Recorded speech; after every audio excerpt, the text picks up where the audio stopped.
Hey yo. So the 2000s was a fun time, right? I mean, enough of the romanticization of being a 90s kid. Being a 2000s kid was just as great. I mean, yes, I'm talking to you. Remember when the Game Boy Advance SP dropped and it had the backlight button and it made playing games in the dark so much easier? Remember being on MSN and seeing that your crush came online, so you appeared offline and then online again just to get their attention? Remember using LimeWire to download your favorite song only to be met with crippling disappointment upon hearing the words, "My fellow Americans"? Remember Habbo Hotel, bro? Remember? Get on with it! Right.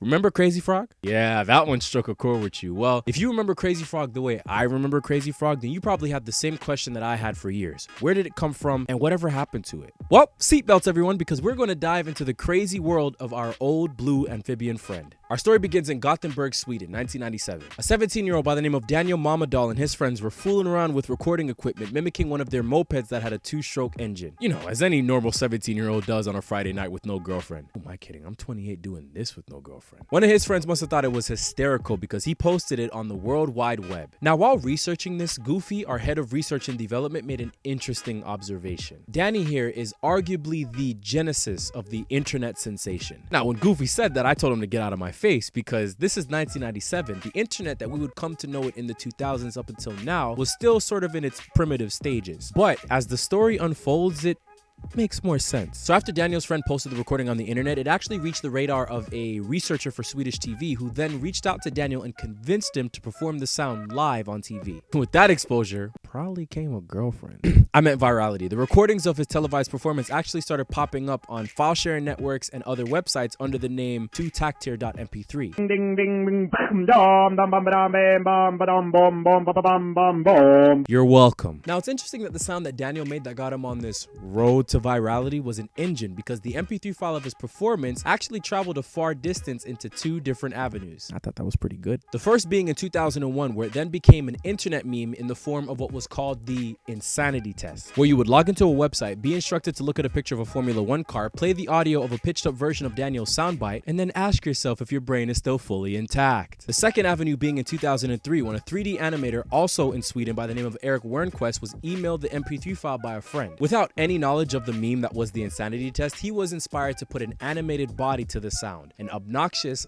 ugly looking thing that he affectionately called the annoying thing.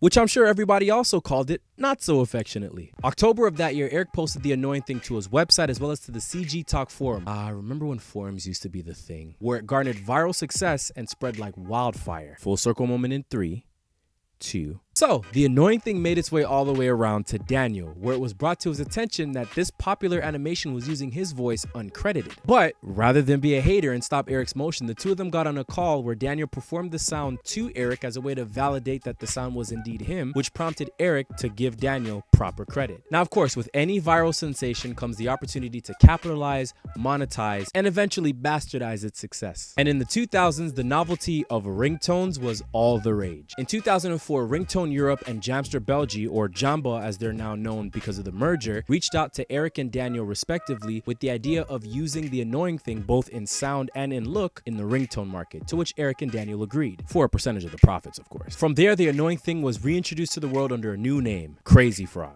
Now it's kind of funny because in an interview with Hitquarters in 2012, Eric said that he would have never allowed them to change the name if he had known how popular it was going to get, because in his words, it's not a frog and it's not particularly crazy either. And while I understand his grievances and where it comes from given everything else he says in that interview, here's the thing. A, what the hell is that even supposed to be anyways? B, yeah, because the annoying thing is a much better name for it. C, it makes sense for it to have been associated with the word crazy given the fact that before you got a hold of it, it was associated with a meme that literally tests your sanity. And D, what the hell is that even supposed to be, Eric? Am I tripping? Is that not a frog? Am I high? What's going on? The Crazy Frog ringtones went on to be a success, generating $400 million worldwide by 2009, although its biggest market was in the UK. And with success comes controversy. One thing I distinctively remember anytime I saw Crazy Frog in commercials or ads or things of that nature, he had there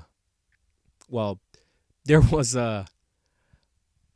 That's a dick. And evidently, Parents noticed it too, which sparked them to file complaints to the Advertising Standards Authority in the UK in February 2005. Despite the complaints, Jamba did nothing to remove the phallus, opting to only censor the area in future broadcasts. Though that isn't the last of Jamba's questionable standards and practices. People who bought the Crazy Frog ringtone even just once due to its sheer novelty didn't realize that they signed a 360 deal, with Jamba adding their phone number to a subscription list and then spam texting these numbers with other Jamba ringtones and things of that nature. And their phone bills were ran high because every time Jamba texted them, they charged them. Jamba was not clear on any of those conditions while advertising the Crazy Frog ringtones, and enough complaints were raised that they had to do something about it. Eventually, the Advertising Standards Authority, those guys again, ruled that Jamba's ads could not be shown before 9 p.m. as to prevent children from watching and falling prey to their subscription trap. That might have just been in the UK because I remember seeing Crazy Frog ads during the day. In May of that year, Crazy Frog hopped into the music scene with the release of a remix version of the Beverly Hills Cop theme song, Axo F.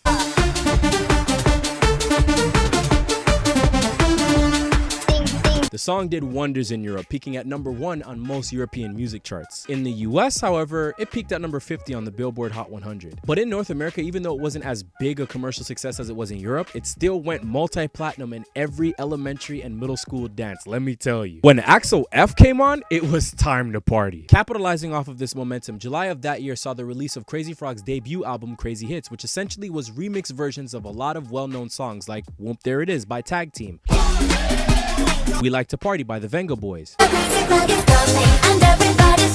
Pump Up the Jam by Technotronic, and my personal favorite off this album, Popcorn. They also released a Christmas edition of the album in November, which featured additional covers of the likes of Jingle Bells, Last Christmas by Wham, and You Can't Touch This by MC Hammer.